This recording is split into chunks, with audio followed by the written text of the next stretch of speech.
Welcome to OLC 4.0. This is term 2B. We are on class 6, and we are looking today at assignment number 8 and also looking at punctuation. Okay, I'm Jillian Percy. You can reach me at jillian.percy@necschools.org. You can also find me on Facebook or YouTube at capital G, capital P, ERCY, space, capital WAHSA. If you're trying to hand in work, you can send it to studentwork@nnec.on.ca. You can also fax it 1-800-463-7852. If you live in town, you can also just bring it by the office. That happens all the time too. If you are handing in work, please include your full name, the course name, the assignment number in the name, and if an assignment asks for a rough and a good draft, please label right on that page which is which and include them both in the same email. Okay, today's work. We are going to understand what dashes mean when we read, understand how to use dashes in your writing, understand the meaning and usage of colons, the meaning and usage of semicolons. You want to be sure that you have read chapter 1 in order to do today's assignments. Assignment number 8, we're going to be looking at writing down our thoughts on chapter 1 using different prompts, okay? How to make connections to what we read, how to identify the message or the theme of a book, how to identify bias or missing point of view, and how to identify the main ideas or the important content in what we read. Okay, so we're going to start with grammar, just to kind of get that stuff out of the way. How do we use dashes within a sentence? You can use it to define a word. So for example, here we've got the word reconciliation, and then they've defined it, the restoring of friendly relationships. And they put a dash at the beginning of the definition and a dash at the end of the definition. And it's showing you, it's what they call parenthetical or additional information. It's not really part of the main sentence, but they're concerned that you're not going to understand it if we don't stick that definition there. Reconciliation, the restoring of friendly relationships, is not possible unless truth is a part of that relationship. You can also use a dash to provide further explanation or a summary of the material that comes before the dash. He hated history, science, English, dash, every topic that needed reading, dash, every new school year. You can also use a dash to introduce a short list within a sentence, not a long one, but just a short one. His mom had bought everything, pencil, eraser, binder, and pencil case, in a neon green color that he loved. Oh, and I forgot, I keep forgetting this. Where do we put the dashes? Okay, so here they put the dash here because they're showing you the definition of a contrarian. It's a person who rejects popular opinion. And then here we've got a set of dashes to set off a list or a further explanation of what the failed business attempts were. There had been so many failed business attempts, dash, the t-shirt shop, the newsstand, the restaurant, the bookstore, dash, that he no longer had any hope he could succeed. You need only a few supplies, flour, eggs, butter, to start making cookies. When you're reading, you just kind of have a little pause there where the dash is to indicate that you're setting that off as a list. Okay, colons. How do we use colons in our writing? A colon is used for multiple reasons: to give emphasis, to present some dialogue, to introduce lists or texts, and to clarify compositional titles. So he had only one goal, colon, the destruction of his enemies. It was her favorite holiday, Christmas. The sound had haunted him throughout his dreams, the memory of her screams. And you can see, just like with the dash, you give a little pause right there to kind of show the person that. I wouldn't actually say colon. I'm doing that over the radio so you guys can know what I'm looking at. But in real life, I wouldn't say the punctuation. I would just give a little pause that indicates that it's there. When we're writing dialogue, you would also sometimes put a colon there and then write the words. We only do that in basically two formats. When you're writing a play or when you're doing an interview or a podcast transcription where they want to make it clear who is talking. So for example, piggy number 1, no, you can't come in. Big bad wolf. I'll huff and I'll puff and I'll blow the house down. Or here there's a question and answer interview with Chris Hadfield, who is a famous Canadian astronaut. What do you find scarier, launching a novel or launching into space? And then his answer, A, colon. And that just tells you that's his answer. Things aren't scary, just sometimes people are scared. Things are just things. Some people are terrified by small spaces, and some people are terrified by big spaces. And he goes on and on. Okay. You can also introduce lists or texts or tabular material. Tabular material just means it's been you're going to tab over, tab like indent over like this is, okay? You would only capitalize the first word after the colon if it is a proper noun or if it's the start of a complete sentence. So here you've got the list thing, and it's functioning a lot like a dash here, right? The same kind of idea that it's just setting off a list. Here is what you need to bring to summer camp colon, sunglasses, sunscreen, 5 pairs of shorts or pants, 5 t-shirts, 5 pairs of socks, 5 pairs of underwear, 2 pairs of shoes, one that can get wet, period. And then here we have Martin Luther King's most famous speech is known for this section, colon. And then you write the section, okay? Colons are also sometimes used to clarify the titles of books or lectures. So here, the big title that you see is computer, and then the little title is a history of the information machine. Now that works fine when you're looking at the cover, but if I'm writing it, I don't make one set of words way bigger than the other. I use a colon. Basically, this is kind of like the main title or the big heading, and this part here is the little heading. So I would write computer, colon, a history of the information machine. And that kind of helps sets it up. Oh, and once again, I've already got them all there. I could go through and take them all out, but we'll talk about them. Why is it here? She knew he could be there for only one reason, murder. I'm showing you emphasis. Here, I will never give up. What's the colon there for? It's setting off dialogue. So I'm going to change the title of this. Why are the colons there? There you go. Simpler. Why are the colons here? Okay. She found an old journal in the attic. When she opened it up, she read, colon, I had the most wonderful day, and it is all because of Peter. I can't wait to see him again. Okay, so she's tabbed this over. So she's introducing this, and she's using a colon to do it. Her new textbook looked like it would be interesting.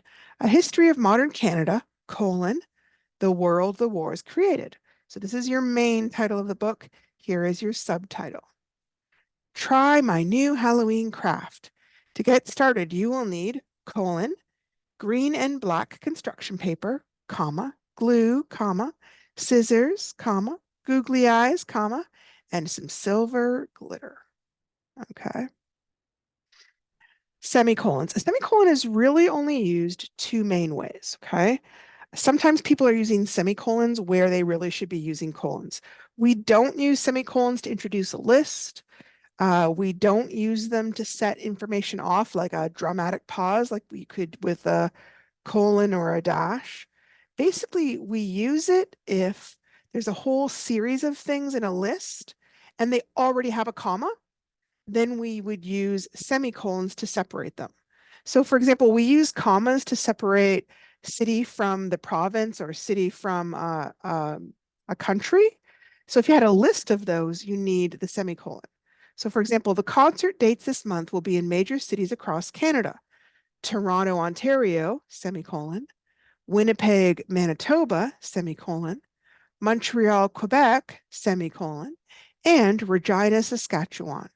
And we don't put a semicolon there because it's the end of the sentence. The other way is when you have two closely related sentences.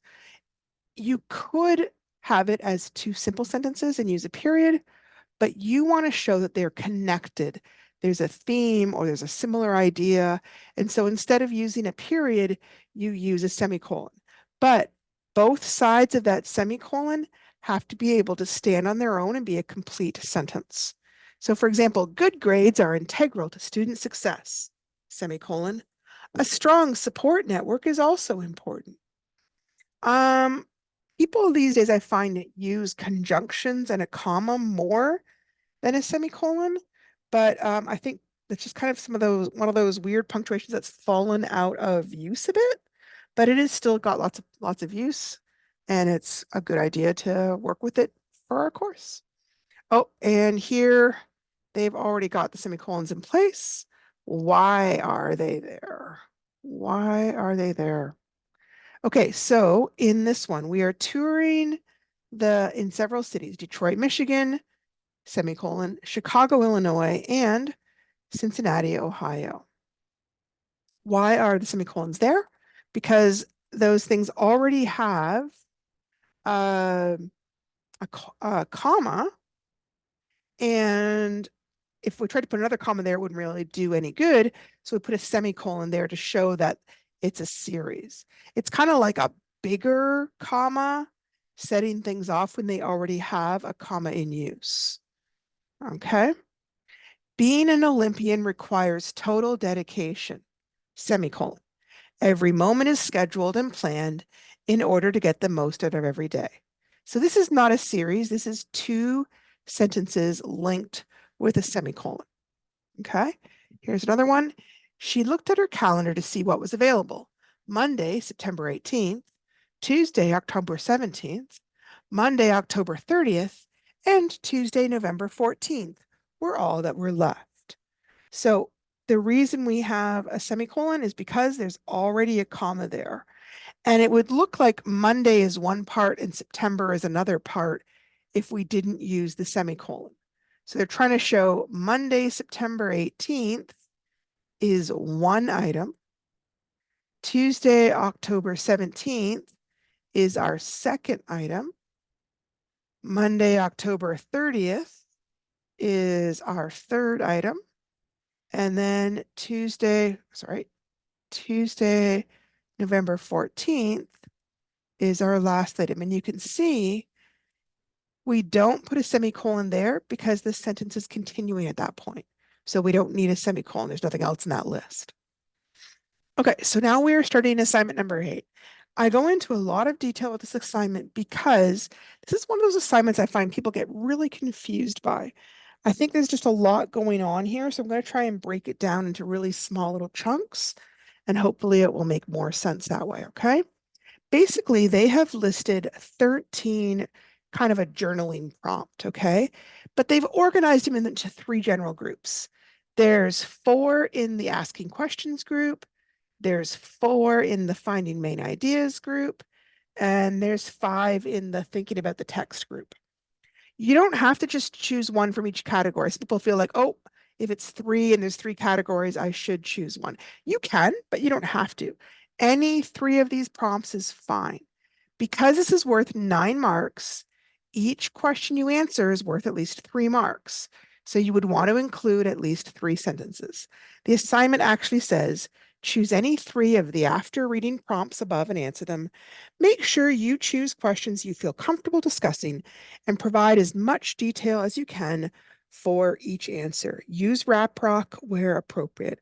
Remember yesterday we talked about the RAPROC method where we restate, we answer, we prove it, we relate it to ourselves, we give our opinion, and then we conclude our idea. Now, we don't have to use all of that, but you do want to use some of it.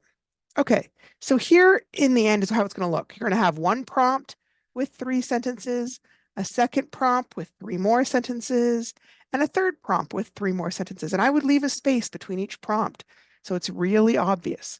When it's finished, you count up your sentences. You should have 9 sentences. I don't mean 9 lines. I mean 9 periods in that assignment. Okay, so we're going to go through the first category. This part is the asking questions category. And basically the big idea is, what can I ask to help me better understand this text? And they give us some possible prompts. What did the writer mean by? Why did or didn't? What have I learned? I wonder if. Now, I think what confuses people is, see those little dots? Those are not periods. Those are an ellipse. And remember yesterday we talked about the ellipse. An ellipse means The sentence hasn't been finished, and they want us to finish the sentence. So the tricky part is because they haven't finished the questions, you've got to fill in that question first with a question that you actually have in your head. And they've left it open because you might have very different questions in your head than would be present in someone else's head. So remember assignment number 17, where we had to finish the questions and then we would answer them. This is the same kind of idea. You're going to finish the question first, and then you're going to answer the question that you finished writing. So the first one is, what did the writer mean by? Sometimes a writer will say or have a character say something that's confusing or it's unusual. So for this question, you'd simply quote the unusual part and then attempt to explain the meaning. Try to write 3 or 4 sentences for each prompt you choose. So here's an example. What did the writer mean by saying, your heart and mind can't run properly if garbage and dirt are loading up your brain? And here's my answer. I think the writer is trying to say that sometimes the things that hurt us in the past are acting like dirt, clogging up an air filter. It keeps us from running at full speed. We have to find ways to clean out all the past memories that are hurting us or holding us back. And if I count 1 period, 2 periods, 3 periods, I got one there? I think I do. Let me see. Sorry, it's kind of not obvious. Okay. So I've got 3 periods, so I know I have 3 sentences there. So I feel like this category really, it's one of the toughest categories, just these asking questions. Sometimes we draw blank when it comes to what questions to ask. So here are some of the other possibilities. Why did blank or why didn't blank? Remember, you've got to finish the question first, then you can answer it. And the answer could just be your opinion as long as you make it clear in your answer.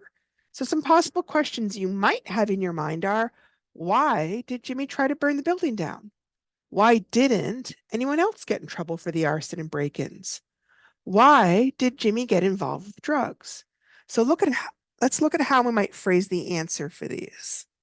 I'm going to use, why did Jimmy try to burn the building down? I think Jimmy tried to burn the building down for several reasons. The first reason is that he was just mad because he couldn't find the bingo money, so he wanted revenge. The second reason is because he was drunk and not thinking very clearly. In my opinion, the third reason is because he had a lot of pent-up anger from his childhood, and something about this night just triggered all that rage. Now, I've made it clear this part is my opinion. I think the other ones are, I think is another way of saying my opinion, okay? What have I learned? This is kind of a tricky question when you're reading a fictional novel because novels are less about learning and more about entertainment. I kind of think the question's better suited to nonfiction material. For example, what have I learned about wolves? And then you would answer the question if you just read a wonderful book about wolves. However, you can make the questions specifically about the novel. Things like, what have I learned about Jimmy's background? What have I learned about Jimmy's attitude towards school? What have I learned about Jimmy's grandma? And then you would look at the chapter and think, what did I learn? What are some things that got said? Obviously, I wouldn't write a question that I can't answer from that chapter. You are the one making the question. Make sure it's something you can actually answer. Okay, that makes sense. I wonder. This is one of those questions people have a hard time with. And I'm going to say right up front, if you don't like the I wonder prompt, then don't use it. There's lots of other prompts to use. Pick a different one. But if you do want to use it, the I wonder here is another way of saying, I've got a question in my mind. I'm wondering about things. Sometimes we might wonder why characters are making certain choices or doing certain things or why they're saying certain things. So one example might be, I wonder why Gary keeps trying to get Jimmy into trouble. So you made this question and now you've got to provide an answer. Remember, it's okay to use your opinion. This is the part I think people aren't realizing. Now you've got to write 3 sentences because each prompt is worth 3 marks. I'm giving you a mark per sentence, okay? Maybe Gary doesn't realize he's causing Jimmy to get into trouble. But since Jimmy just got out of juvie, how could he not have noticed? Does he just not care about Jimmy getting into trouble? Or maybe Gary is so used to getting into trouble that he doesn't even realize there's another way to live. Remember that you can finish the I wonder prompt with any question you like. It's wide open. Okay. It's meant to be very easy, but I think it's so wide open. Sometimes people feel like it's a trick or something and they find it hard. Again, if you don't like that one, don't pick it. Pick something else that's easier for you. So here I've got a sample. I've got two different ways to answer the same prompt. And I want us to think about which one is better. I wonder why Natalie, aka the Black Widow, always acts pretty but dumb when she is talking to men. Maybe that is how she was trained to be a secret agent. So this is how she automatically acts. Or maybe she just finds it works really well because men often underestimate a pretty woman. Possibly she finds it funny to trick them by acting dumb when she is actually really smart. Okay, so here, this part was my question, and that part was my answer. I'm going to make it a little bit smaller just to make it more obvious. Okay, here's my question, here's my answer. Over here, I wonder why Loki is always trying to hurt others. Okay, so there's my question, and for some reason I tried to join everything up. I don't. Here's my answer. It's wrong to hurt others, even if they don't like you. I would never do that. Loki should be nice instead. Maybe people would like him better then. And then he could be friends with his brother Thor. And maybe he could even be one of the Avengers. Okay, so what do we notice right away? First of all, one thing about this answer here about Loki is he starts talking about himself. I would never do that. Because you've asked the question about Loki, it doesn't make a lot of sense to have that part in the answer, right? Because it's not about you. Now, you could write the question so it was about you, but in this case, you didn't do that. So then it doesn't make any sense to have you in the answer. It's wrong to hurt others, even if they don't like you. Okay, but that's not answering the question either. Why is Loki always trying to hurt others? That's not really talking about Loki either. So I got to get rid of that part too. Okay. Loki should be nice instead. Maybe people would like him better. Well, that's not talking about why he's trying to hurt others. Then he could be friends, also not talking about it. So this one is not stronger because it's off topic. We are talking about Loki, but we're not talking about why Loki is trying to hurt others. So it is off topic. So it doesn't really answer the question. Okay. The other one does stay on topic. I might take away some of the pronouns and put the nouns in there. Maybe that is how Natalie was trained to be a secret agent. So this is how she automatically acts. Now, the only thing I thought was I was thinking later, acts pretty. Not sure that really makes sense. I don't know if you can act pretty. Maybe do I mean acts sexy or acts flirty? Maybe I'll do flirty. Acts flirty but dumb when she is talking to men. Okay. So this one is stronger because it stays on topic and answers my actual question. Okay. So now we're moving on to the find the main ideas category, okay? A lot of these are very similar. So you may only want to pick one of these from this thing, but you can try to pick more than one. It depends a little bit on which ones you choose. The main messages and the text was mainly about, those are pretty similar. I wouldn't use both of those. I think this is one of the easiest areas to answer. The big thing to remember is answer long. You want 3 sentences. Don't just give me a one-word answer, okay? This is where that rap rock thing that we talked about yesterday can be helpful. A, restate the question. Sorry, R, restate the question. A, answer the question. P, prove it. R, relate it. O, opinion it. C, conclude it. Okay. Sorry, I got the hiccups here. So example. The first one is the most important thing I remember. This is a wide open question. You could write almost anything here and it would be valid and appropriate as long as it's what you actually remember. What really stood out to you from chapter 1? Why did it stand out? What made it stand out to you? Did it suggest what the book might be about? Did it give you insight to Jimmy or another character? Did it connect to something important in your life, right? This is one that's a nice, easy one to write about, I think, anyways. The main messages. This is a funny one. It actually comes up in both categories, right? It's in the main idea category, and it's in the thinking about it category. So this is one you would only use once. Don't use this one twice because there'd be no real way to talk about it without just repeating yourself, okay? But right here, what do you think is the most important message that the book is sending to the reader right now? And can you give some evidence or examples from the book to support the idea? Now, to me, this is a hard one because we're only in the first chapter. If you were doing the last chapter, this would be a great one. Okay. So you can pick this one. I just think this is a tougher one. Here's a question about the text was mainly about, which is kind of like summarizing a little bit. So I'm going to use the RapRock method to try and summarize or answer this prompt. And I'm going to end up with a lot more because I actually am using all of it. If you were using it, you could skip one or two, okay? Maybe you don't put your opinion. Maybe you don't put the conclusion, right? You only need 3 sentences. So I'm kind of going above and beyond just to give you an idea. So let's say I was talking about the Barbie movie. This movie was mainly about how Barbie discovers that the real world is not like the Barbie world. So the R is my restating, and then the blue is my answer. And then I'm going to prove it. In the Barbie world, the women control everything, and the boy dolls just seem to hang around wanting their attention. In the real world, it seems like the men still run everything, and the women seem to feel like second-class citizens.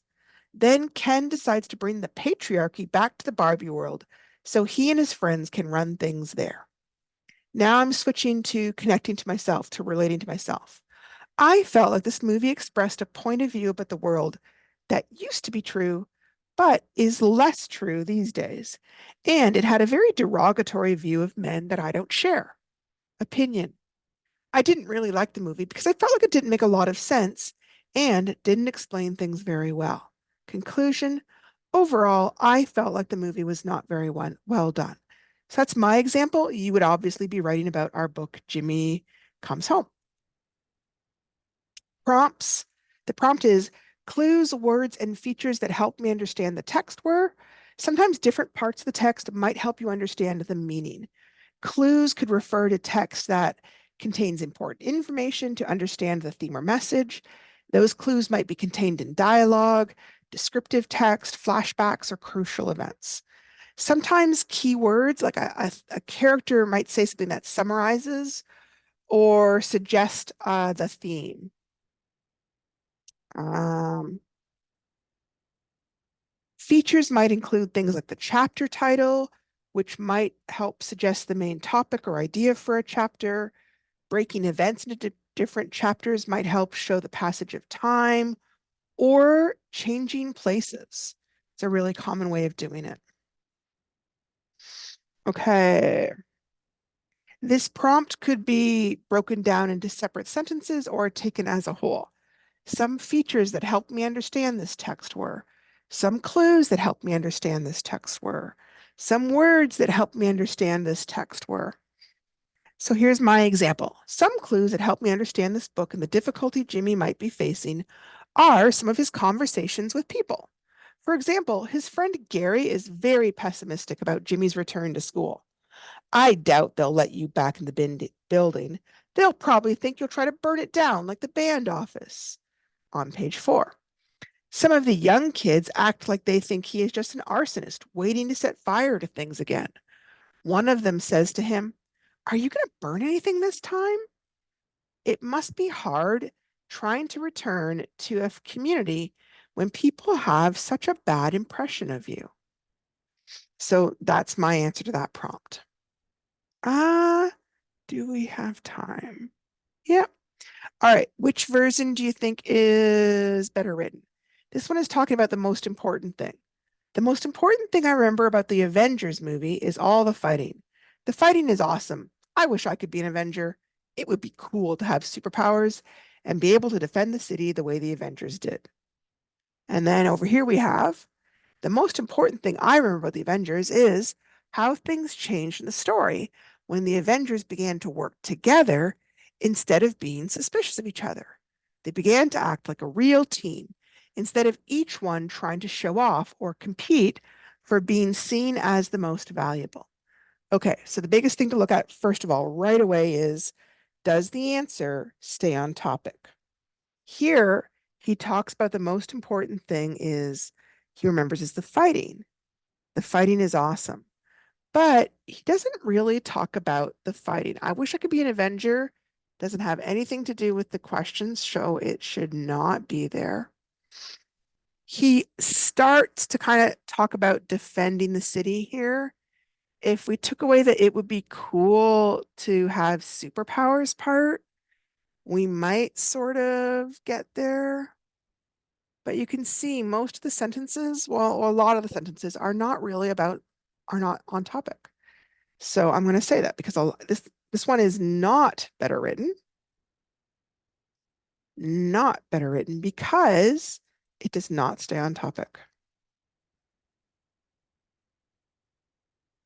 most of the time. Okay, so this would be an example of one that's not so great. I'm going to give it a red fill to show it. This one is a little bit better because it talks about the question, what you remembered in the story, and um, not about yourself. It picks the important. Now, the one thing wrong with this is it's only two sentences. There's a period there, there's a period there. I would actually need to add a sentence for this to be considered a good answer. So I'm going to write a little thing here. Needs one more sentence. It's so easy to just think of something to put there. Whatever you put, try and stay on topic. There's a good chance I will count it. Okay, then now we're at the last category. These are the ones that are about after you read, thinking about the text, kind of the overall idea, the overall meaning. Um, remember that these are general prompts. Not all of them are appropriate when we're looking at the very first chapter of a novel. Some of these I wish they hadn't put here. They're trying to give you the idea. It's just they don't quite work for the assignment, some of them. Um, like the message, right? We're not really going to be considering the message at the beginning of a book. So I probably would not use that particular prompt. Okay. Oh, hang on, let's look at the questions. The message of the text is, the purpose of this text is, these ideas relate to because, the text may be biased because, the text doesn't deal with. Now, I am just going to talk about theme and message really briefly because I think it's important to talk about, even if I wouldn't necessarily suggest tackling this for this one. Basically, the idea of theme and message are the same thing, okay? Theme is the main or the central idea in a fictional literary work. It's the unifying element of a story. It's not a summary of the characters or the events. It's the controlling idea or like the big insight of the story. A theme does not have to be immoral, right? It could actually be immoral. What does the story reveal, not what does the story teach? And that might be the slight difference between theme and message. Message has a little more of a teacherly feel to it, whereas theme is more like the revelation idea. Determine what is the story's central purpose, what view of life it supports, or what insight into life it reveals. If you're telling me about a theme, you can't just tell me one word on the topic. You have to also tell me an idea, what they call an assertion about the topic. So, for example, I couldn't just say, see, they said enthusiasm about you of youth, which is an assertion. I couldn't just say the Avengers is about superheroes. Superheroes is a topic. I have to have an idea about the superheroes. The Avengers is about how even superpowers benefit from working as a team. Now, someone else could say something that's slightly different. There isn't like one perfect answer, okay? And even if you have the same gist as somebody else, you might phrase it slightly different. So don't kind of be in a panic feeling like there's one perfect correct answer that you have to find. That isn't how it works. Now, having said that, there are some themes that are so common that sometimes they get used to just referring to them in a very general way.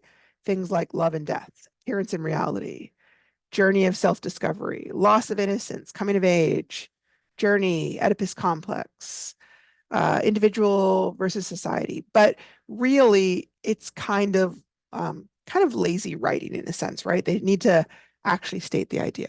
So here's an example from a novel, or actually, I guess a movie that we're familiar with. The theme of Toy Story is how enemies working together against a common foe can develop friendship and understanding to achieve a victory.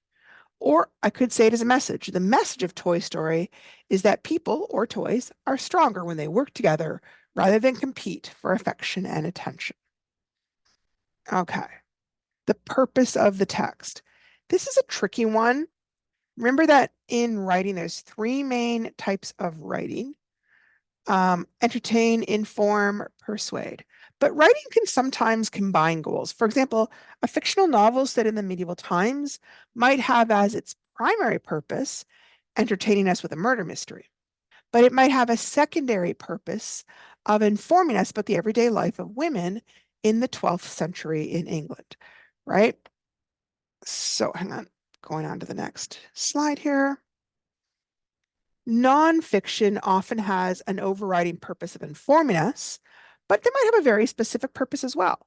So, for example, a magazine article about fashion's use of sweatshops might be informing us about shady business practices and common realtors, but it might also be hoping to persuade us to buy clothes from more reputable fashion brands that don't use sweatshops.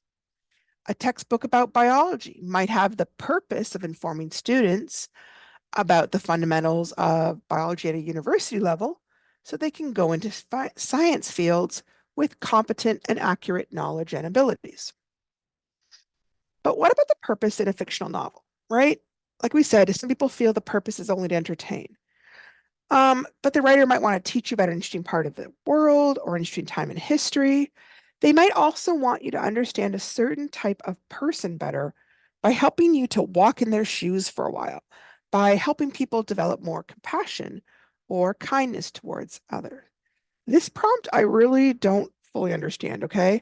I'm not sure. It's so general, I don't know what they mean. These ideas relate to something because something.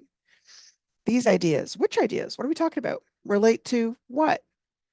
There are some ideas kind of present in chapter one. Jimmy's trying to change his ways. Others don't think he's capable of change. Starting over after jail or juvie is hard. What could they relate to? Your life, a social issue, you can decide. It's pretty open-ended, so you've got a lot of freedom to maneuver there. Okay, this text may be biased. This won't work for every single novel you read, right? Some texts don't have a lot of bias, some do, okay? What do they mean when they say bias? Well, the Collins Dictionary defines bias as a tendency to prefer one person or one thing over another and to favor it. In other words, to treat that thing or that person or event better. It can suggest an unreasonable or an unfair preference, but not always. This can be a great prompt if you want to discuss issues like stereotypes about race, gender, class, occupations, sex. It can be a good one for discussing any kind of prejudice. For example, the main character thinks all lawyers are evil because of some event in their past, and they're kind of looking at that in the story. Conflict of interest issues. So a judge writing about how judges should have more autonomy over sentencing might have some bias in his or her point of view because that's his career, right? So he cares about that. So there's some bias there. That might come up not in a novel, but if you were reading an article about an upcoming law. Differing values. The writer might feel that the most important aspect of an issue is that a crime was committed, but you might feel the most important part of is, oh, sorry, I'm babbling that. I'm going to try that over again because somehow my brain is not quite saying it right today. And that too. Hang on. Sorry, for some reason, it's just kind of making that into a separate point. There we go. The writer might feel that the most important aspect of an issue is that a crime was committed, but you might feel the most important part is what led the person to the crime. So, such as social justice issues. Okay. If you were using this type of prompt, you want to discuss or explain what in the text makes you feel it's biased. Is it the character's actions, their words, their thinking, the choice of topics or events that the writer uses? Is it things that should be mentioned and discussed, but that haven't been? So here is an example, right? This is me discussing bias on, it's not the show is biased, but the show is trying to illustrate bias, for example.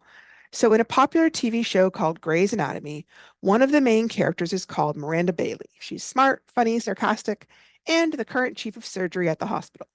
At one point, she becomes convinced that she's having a heart attack, and she goes to a nearby hospital in order to deal with her diagnosis privately. Once there, she has to practically beg them to test her because she doesn't seem to be exhibiting the typical symptoms of a heart attack, which are based on men's symptoms rather than women's. She insists on a second test called a cardiac stress test before leaving the hospital. The doctor acts like he agrees, but then the next doctor he sends in is actually a psychiatrist who tries to get her to discuss her mental problems. He is firmly of the belief that she is just stressed out from such an important job, implying that it's too much for a mere woman. He tries to discuss her calming down, implying that she's just a hysterical woman. It's not until Miranda finally passes out unconscious on the floor that they finally realize she was right. She is having a heart attack. The doctor she consulted had so much bias that he simply could not perceive what was actually happening because his bias affected his perception abilities. So in this case, the person isn't deliberately trying to be prejudiced, right? They just have this image in their head and they can't shake it. And this person doesn't meet that image. And so they're having problems. So one of the, sorry, I'm gonna have to finish up soon. But anyways, I don't know if you knew this, but one of the strange things is when they first studied heart attacks, they almost always studied men. And they just assumed that women would actually show the same symptoms as men, which makes sense. But weirdly, women actually don't show many of the traditional symptoms that men show when they're having a heart attack. So women's heart attacks are heavily, widely underdiagnosed because they don't show up the same way as men's do. And a lot of times, a doctor who's not aware of or doesn't think about that part will miss diagnosing a heart attack because of that. So that's an example of bias. This prompt doesn't deal with. Okay, so this is a little bit similar to the biased prompt. Sometimes a story or a text can focus so heavily on one viewpoint that it really distorts the overall picture of a situation by not discussing certain issues or situations at all. It isn't that it's in itself untruthful, but it's incomplete. So, for example, if you were reading a story about colonial settlers that might suggest they're going into an unpopulated wilderness. They might have that phrase in there. Well, but that isn't actually quite right, right? They don't deal with the fact that it used to be populated with First Nations people that might have been driven out or even killed. And it creates a false picture of what was happening. Some other examples might be things like a story that focuses on a wife killing her husband, that, but doesn't mention that she tried repeatedly to report spousal abuse and get help, but was dismissed or ignored for several years. A story about a new golf course opening that doesn't mention that the land was appropriated from First Nations people. A story about increased crime stats in an urban center that doesn't mention that welfare funding was recently cut and might be influencing those crime stats. So those are some examples of things that have been left out. This is a great example from a discussion forum. While they're talking about historical romances, especially the type that are kind of like Jane Austen, right? Based in like the 1800s. If you look at the historical romance type of literature out there, Jane Austen, anyone, you see that the entire world of these people consists of the privileged classes. Less well-born people just don't even exist in their plots. If you think about it, the bias is staggering. The entire premise of these books is that the norm is the highly artificial world of the upper 10,000 or 1,000, I think it actually is. It is so biased that it isn't even biased against the lower classes. Their existence is just completely ignored. I still like Jane Austen's books, but if you want a better view, read Catherine Cookson. They are set later, but they're so much better to read than Jane. So this is a good example of discussing what's been left out. Most of Jane Austen's books deal with women of the upper class or formerly upper class trying to survive in a world in which the only perceived choice of career is to make a good marriage. Her novel did a great job of showing the sexism that existed in the upper classes and how a good or bad marriage could absolutely break or make an upper class woman. However, it doesn't really look at the lives of women in the lower or even the middle class. It probably isn't surprising. The author was a lady of the upper class and she simply wrote about what she knew.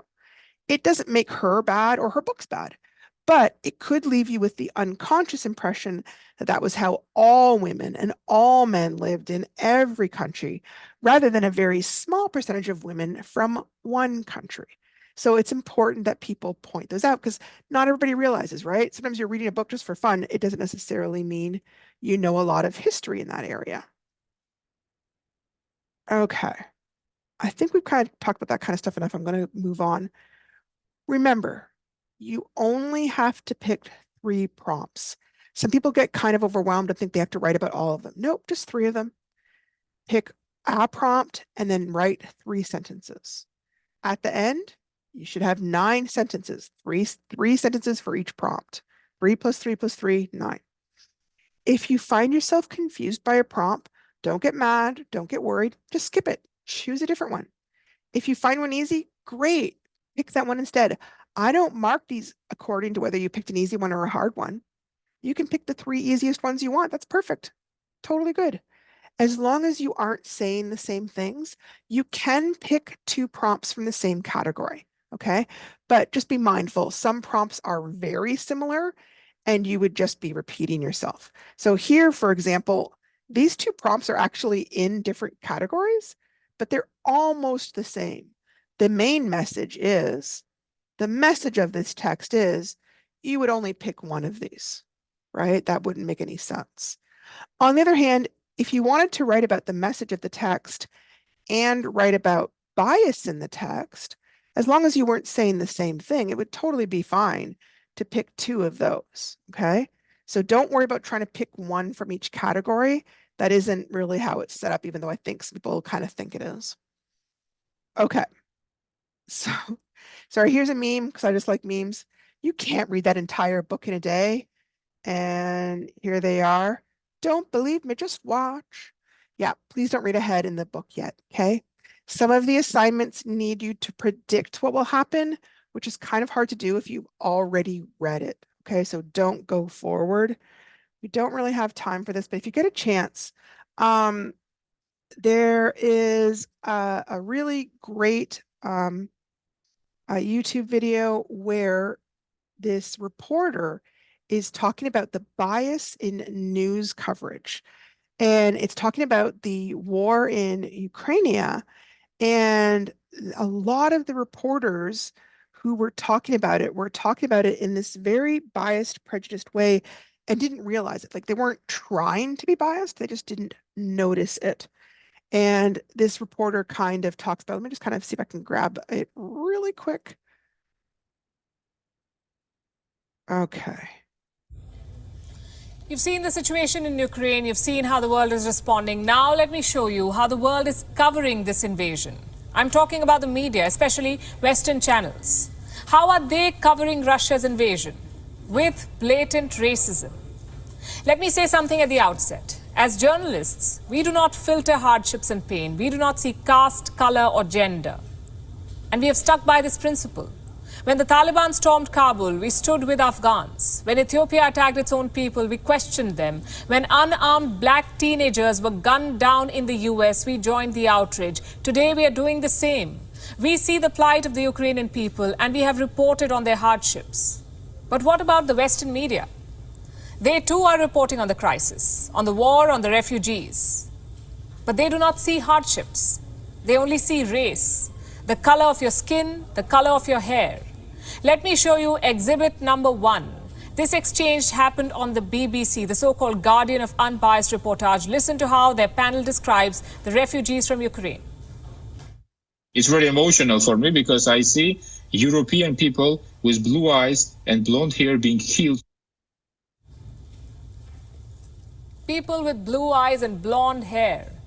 That is why the so-called expert on the BBC is emotional, not because the people are homeless, not because their country is being invaded, but because their hair is blonde. On social media, a lot of people are... Okay, so I'm going to stop there because we're running out of time. But if you get a chance, that is an excellent video. It's on YouTube. Take a look for it.